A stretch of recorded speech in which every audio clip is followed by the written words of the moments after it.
Assalamu alaikum, dear viewers. A very warm welcome to Path to Success podcast, an initiative by Who is Fatima Foundation, जहां हम कौम के काबिल और कामयाब शख्सियात को लेकर आते हैं आपके लिए, ताकि आप उनके स्ट्रगल्स और उनकी मेहनतों से सबक हासिल करके अपनी सक्सेस स्टोरीज को आसान बना सकें, अपनी मंजिलों तक पहुंचना आपके लिए आसान हो सके। आज हमारे साथ मौजूद हैं सैयद मुमताज फातिमा, जो BA LLB हैं, जिन्होंने लॉ की स्टडीज की हैं और आप एक कामयाब लॉयर हैं फिलहाल। आइए उन्हीं की जुबानी मैं आपसे उनका तारुफ कराऊं, लेकिन उससे पहले उनका इस्तकबाल करते हैं। अस्सलाम वालेकुम। वालेकुम सलाम व रहमतुल्लाह। उम्मीद है खैरियत से हैं आप? बस अल्हम्दुलिल्लाह, आप लोग की दुआ है। तो मुमताज, आपने BA LLB किया है जी तो आप फिलहाल कहीं प्रैक्टिस कर रही हैं? जी, मैं इंडिपेंडेंट प्रैक्टिस कर रही हूँ। मलाड मालवनी में मेरा ऑफिस है। 2013 से मैंने प्रैक्टिस शुरू किया है। मैं कोर्ट में अपीयर भी होती हूँ, प्लस मेरा जो ड्राफ्टिंग वगैरह जो है वो उसके लिए एक ऑफिस है मेरा। 2013 से लेकर अब तक मैं माशाल्लाह। वहीं पे। तो फिलहाल आपकी कोई खास एक्सपर्टीज है जिसके लिए आपके क्लाइंट्स मतलब आपके पास आते हैं? फैमिली मैटर्स और क्रिमिनल इश्यूज रहते हैं, बेल वगैरह के लिए जी। और सिविल मैटर प्रॉपर्टी डिस्प्यूट्स रहते हैं, उस पे ज़्यादा फोकस करती हूँ। महाडा वगैरह का रजिस्ट्रेशन, जी। क्योंकि जो मैं जहाँ प्रैक्टिस करती हूँ मलाड मालवनी में, तो वहाँ पर ये सारे जो मैटर्स हैं वो ज़्यादा है। हाँ, ज़्यादा है। जी। तो मुमताज़, अगर मैं आपसे ये पूछूं कि जब आप BA LLB कर रही थी तो लॉ की स्टडीज अपने आप में बहुत मुश्किल है। हम सभी जानते हैं कि वो IPCC और ये सारे सेक्शंस, IPC के सेक्शंस और ये सब याद करना इट्स वेरी डिफिकल्ट। तो आपके लिए क्या यही जो चीज़ हम समझते हैं कि डिफिकल्ट है, वही डिफिकल्टी थी, या उससे हटकर कोई और डिफिकल्टी आपने जिसका सामना किया और आप लोगों को उसके बारे में बताना चाहेंगे? एक्चुअली मैं जिस एरिया में से बिलोंग करती हूँ, मलाड मालवनी, तो हम लोग जब छोटे थे, एक छोटे से घर में हम 3 भाई बहन थे, तो एक्चुअली हमारे पेरेंट्स पढ़े लिखे थे जी उस टाइम पे, तो उन बाकी लोगों की तरह उनकी सोच नहीं थी। उनकी सोच ये थी कि चाहे वो लड़की हो चाहे वो लड़का हो। बहुत अच्छे। तो जिस तरह वो मेरे भाई को उन लोगों ने मेरे पेरेंट्स ने इंग्लिश मीडियम में पढ़वाया, सेम उसी तरह हम दोनों बहनों को भी, मेरे से एक छोटी बहन भी है, तो उसको भी उन लोगों ने मेरे पेरेंट्स ने इंग्लिश मीडियम में पढ़ाया। और जिसका नतीजा ये हुआ कि जब हमारा बेस मजबूत था, बहुत अच्छा, तो उसकी वजह से हम आगे बढ़ सके। और ये इतना आसान नहीं था जी, इसलिए कि मेरे डैडी एक अकेले अर्निंग मेंबर थे, और जब हम लोग 8th स्टैंडर्ड में थे तो मेरे डैडी को डायबिटीज हो गया। अब डायबिटीज होने की वजह से डैडी ज्यादा काम नहीं कर पाए, उनका काम छूट गया। उसके बाद हम लोगों ने बहुत स्ट्रगल किया। फिर जब मेरा SSC हुआ तो मैंने ट्यूशंस शुरू किया। यानी आप मेरे SSC के बाद ट्यूशन भी ले रही थी और पढ़ाई भी कर रही थी? बिल्कुल। मेरे पास सिर्फ एक बच्चा आता था, सिर्फ एक बच्चा। वो महीने में मुझे 100 रुपए देता था। वो भी आप जानते हो कि कभी 2-4 दिन आगे पीछे होता था। वो एक 100 रुपए से मैं मालवनी से अपना सफर तय करती थी कार्टर रोड रिजवी कॉलेज। अच्छा, तो रिजवी कॉलेज से आपकी स्टडीज? मैंने रिजवी कॉलेज से बाकी का जो मेरा HSC है और मेरा जो ग्रेजुएशन है वो मैंने रिजवी कॉलेज से किया है। और फिर मेरा जो LLB है वो मैंने अडवाणी लॉ कॉलेज बांद्रा से किया। बहुत अच्छे जी। तो सिर्फ चूंकि हमारे पेरेंट्स एजुकेटेड थे तो उसकी वजह से हम लोगों को वो हमेशा मोटिवेट करते थे, और मैं बोलने में कॉन्फिडेंस और कमांड मेरा अच्छा था। तो मेरे फादर को ये लगता था कि मैं एक अच्छी लॉयर बन सकती हूँ। बहुत अच्छी जी। उस टाइम पे हु इज फातिमा फाउंडेशन जैसा कुछ भी नहीं था जो हमको गाइड कर सके जी। तो वो थे हमारे पेरेंट्स। तो उनको ऐसा लगा कि ये बहुत बोलती है, इसमें कॉन्फिडेंस लेवल ज्यादा है, तो ये एक, और अल्हम्दुलिल्लाह उनका जो अंदाजा था, उनका जो अंदाजा था वो इतना सटीक था, इतना बराबर था कि आज अल्हम्दुलिल्लाह मैं एक सक्सेसफुल लॉयर अपने आप को कह सकती हूँ। इमाम ज़माना के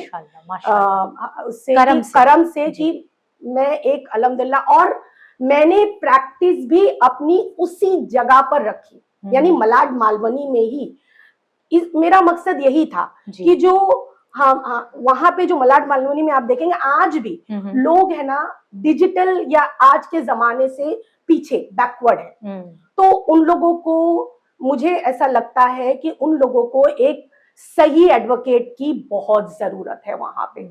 ये हमें लगता है कि तो हमारा कंट्रीब्यूशन अपनी कौम के लिए यही है हाँ कि जहां पर जरूरत है वहां जी उस चीज को जी, पहुंचाया जाए, चाहे और ये वो सिर्फ अपने कौम की बात नहीं है, जी कोई भी फिरके के लोग हो, इंडीड अगर आप एक ईमानदार, जबकि एडवोकेट को तो एक वो, मगर एक ईमानदार वकील लोग ढूंढते हैं बिल्कुल कि बिल्कुल वो हमको सही मशवरा दे सके, सही राय दे सके, जी। जो मैं आज अल्हम्दुलिल्लाह कर रही हूँ और मौला के करम से मैं सक्सेसफुल भी हूँ। बहुत बहुत इंस्पायरिंग जी। स्टोरी है आपकी। और क्योंकि- मैंने जी। जब रिजवी कॉलेज ज्वाइन किया तो वहां का जो माहौल था वो एक अच्छे पैसे वाले लोग आते थे, बिल्कुल अच्छे अच्छे बिल्कुल कपड़े पहनने वाले, जी अच्छे गाड़ियों में, जी मगर मेरा मकसद, मेरा टारगेट ना सिर्फ यही था कि मुझे कुछ तो बनना है। ये बात आपने बहुत अहम कही, क्योंकि मैं अपने जो यंगस्टर्स देख रहे हैं उनसे मुखातिब होकर कहना चाहूंगी, ये बहुत कॉमन है आज कि हम अच्छे कॉलेजेस में एडमिशन तो ले लेते हैं लेकिन फिर उसके बाद हम डिविएट हो जाते हैं, भटक जाते हैं, उनका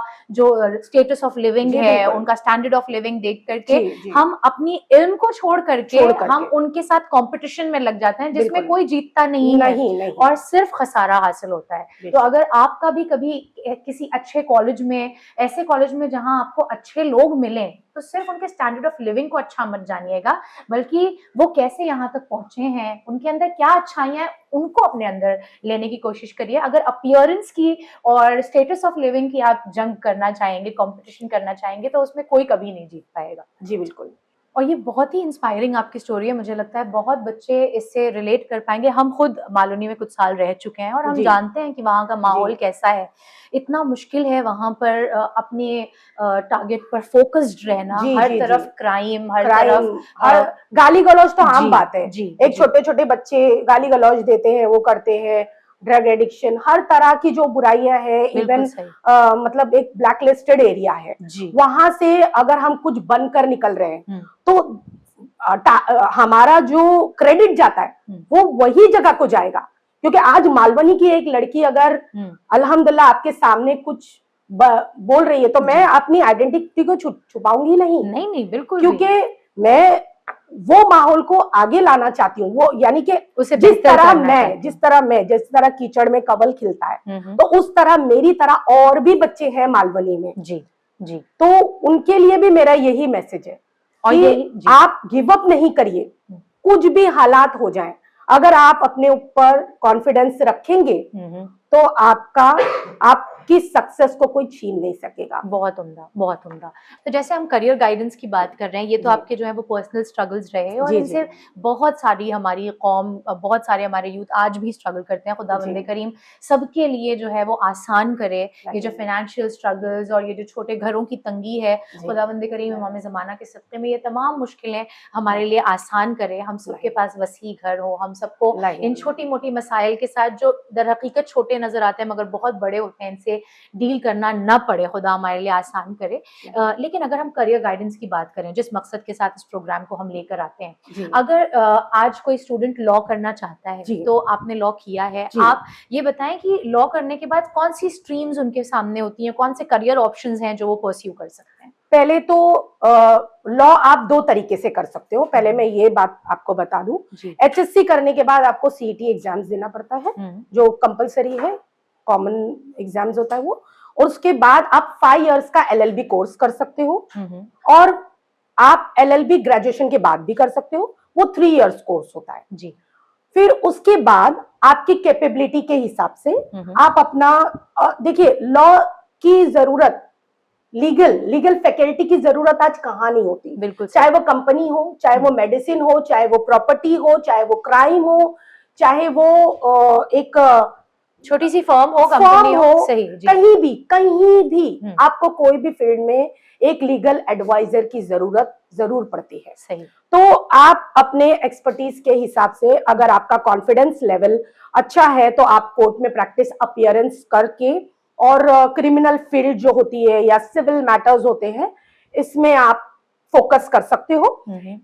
और अगर आपको कोर्ट की प्रैक्टिस का मैं बताऊं तो आपका जो इंग्लिश में कमांड होता है प्लस आपका जो स्टेट लैंग्वेज होता है उस पे आपका कमांड होना बहुत जरूरी है, क्योंकि जितनी भी चार्जशीट बनती है वो सब आपके स्टेट लैंग्वेज में रहती है। जैसे हमारा महाराष्ट्र में मराठी है। तो ये जो है ना, तो मराठी आप लोगों को आना कंपलसरी होता है, और इंग्लिश जो होती है आप आर्ग्यूमेंट जो है वो इंग्लिश में कर सकते हो। ये आपने बहुत अच्छा नुक्ता बताया, क्योंकि बहुत से बच्चे मराठी में वीक होते हैं। हाँ, वीक होते हैं। हाँ, तो अगर मराठी उनकी वीक है तो उन्हें फिर सोचना पड़ेगा, क्योंकि उनके लिए दिक्कत हो सकती है। नहीं, वो कैसा है कि है ना, अगर आप कुछ इतना मुश्किल नहीं है। आज के तारीख में तो एआई का जमाना है, एआई का जमाना है, मगर मैं यही चाहूंगी आज के यूथ से कि आप अपनी स्टेट लैंग्वेज से भागो मत, सही है, उसको सीखो। देखिए, कुछ भी चीज मुश्किल नहीं, नामुमकिन नहीं है। सही है।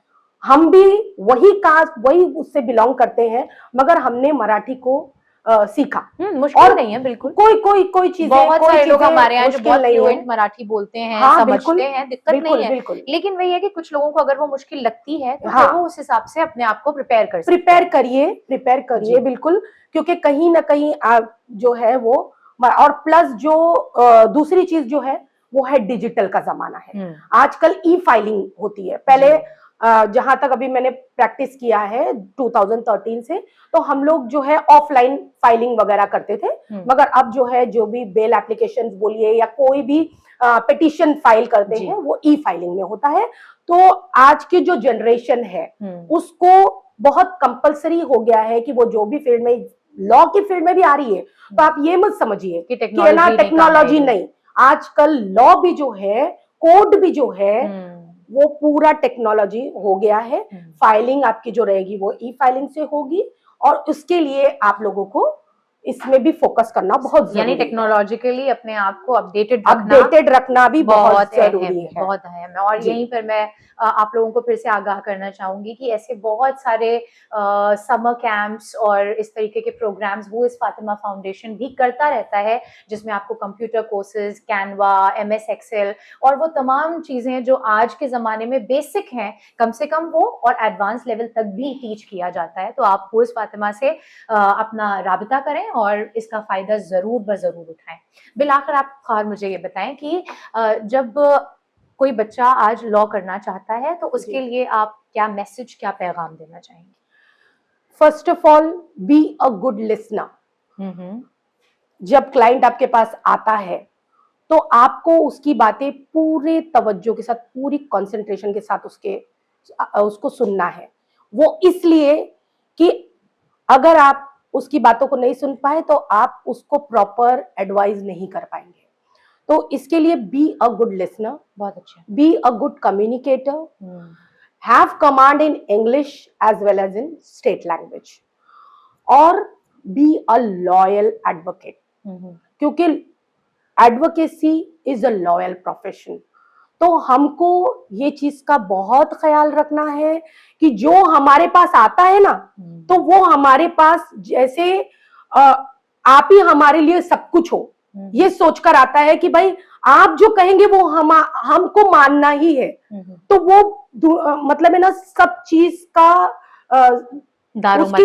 उसकी जो तकलीफें हैं, उसको ऐसा लगता है कि अगर उसकी तकलीफ को कोई हल कर सकता है तो वो आप हो। तो आप मटेरियलिस्टिक ना सोचकर, बहुत अच्छा, कि है ना मुझे तब पैसा चार्ज करना चाहिए इसके लिए, नेवर। क्योंकि देखिए, कोई देखे ना देखे, खुदा आपको देख रहा है।